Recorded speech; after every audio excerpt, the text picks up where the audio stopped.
Yun, let's go mga kaibigan. Nasa parts tayo ng Highlands Park, Legazpi. Pababa na tayo. Yun, ganda nyo ngayon, umaga yun. Kitang kita mo naman yan, oh. Pati dagat kitang kita. Sarap sa mata. Kaya sarap dito dumaan.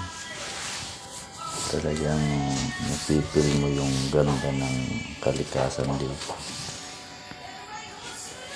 Sarap dito mga kaibigan. Presko pa yung hangin dito. Sarap sa pakiramdam. Bilong-bilo pa yung pagpapatakbo nyo dito. Basta ingat lang lagi. Kasi minsan mga kaibigan, may mga bigla na lang dyan tumatawid. Hindi natin inaasahan. Kaya pasiguro lang lagi sa ating dinadaanan. Yun mga kaibigan. Sarap talaga tingnan may umaga yun. Sarap sa mata. Sarap sa pakiramdam mga kaibigan. Pababa tayo mga kaibigan. Diretso lang tayo. Bilang-bilo tayo dito magpatakbo kasi konti lang yung masakyan na dumadaan dito. Kaya masarap talaga mag-rides dito. Yan, nandito na tayo. Medyo kurbada dito mga kaibigan. Kaya pasiguro lang lagi ng brake.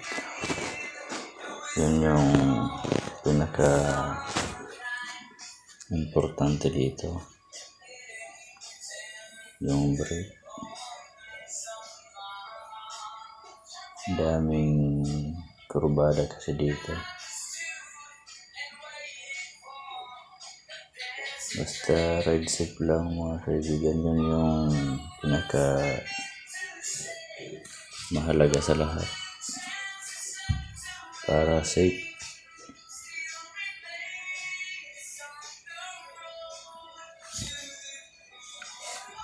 Daming kurbada niyang mga kaibigan dito.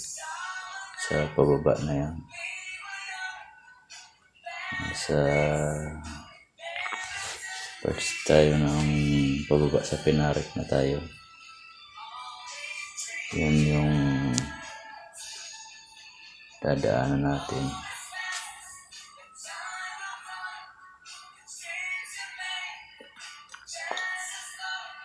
Diretso lang tayo mga kaibigan. Daming kurbada yan. Yan dyan, lalong part na yan. Kailangan pasiguro lagi yung brake talaga. Kasi kurbada talaga yan. Solid. Tsaka mga kaibigan, palaging magsuot ng helmet para safe talaga. Huwag natin ipilit yung sarili na magra-rides tayong walang helmet. Kasi hindi natin inaasahan yung mga dumarating na disgrasya. Pag may helmet, siyempre safe.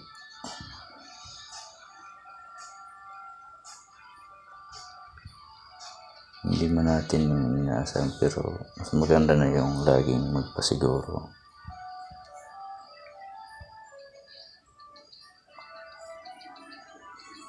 At saka yung helmet talaga number 1 yan kasi halimbawa mo may huli, wala kang violation kasi may helmet ka. Yung mga kaibigan, diretso lang tayo.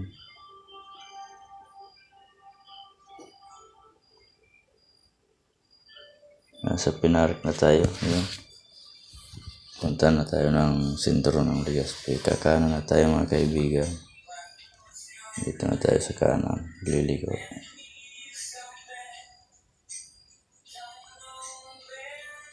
Diretso lang tayo. Mahalaga pa sa lahat yung magbigayan tayo sa kalsada para safe talaga. Mas maganda yung gano'n. Mga kaibigan. Mas maganda kaibigan yung mabagal lang yung talagang pagpapatakbo para at least laging safe talaga. Lalo na yung mga pagdating dito sa sentro, kailangan talaga siguro lagi kasi madami ng sasakyan dyan at mga tumatawid sa kalsada. Kailangan talaga na tayong mag-a-adjust dyan. Lalo yung mga pedestrian line yan.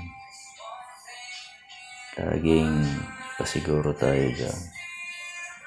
Kasi daanan yan ng mga tao talaga. Yung mga tumatawid. Tsaka yung bike lane mga kaibigan. Para sa mga nagbabike talaga yan. Huwag natin ipilit yung sarili natin na dyan tayo dadaan.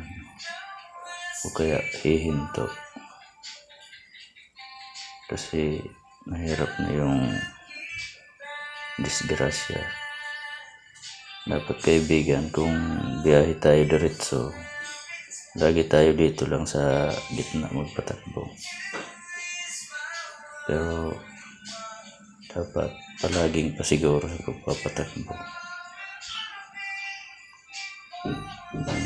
Mga kaibigan, sarap sa pakiramdam yung grids natin yan dito. Bilong-bilong na tayo dito.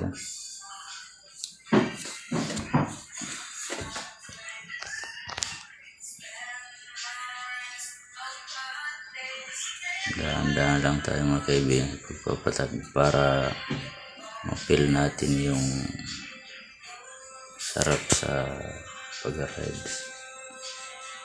Yung sabing takbong pogi mga kaibigan. Mas maganda na yun. Hindi man tayo pwede makipag-unahan. Yung mga kaibigan, tara dito mag-rides. Liliko na tayo mga kaibigan.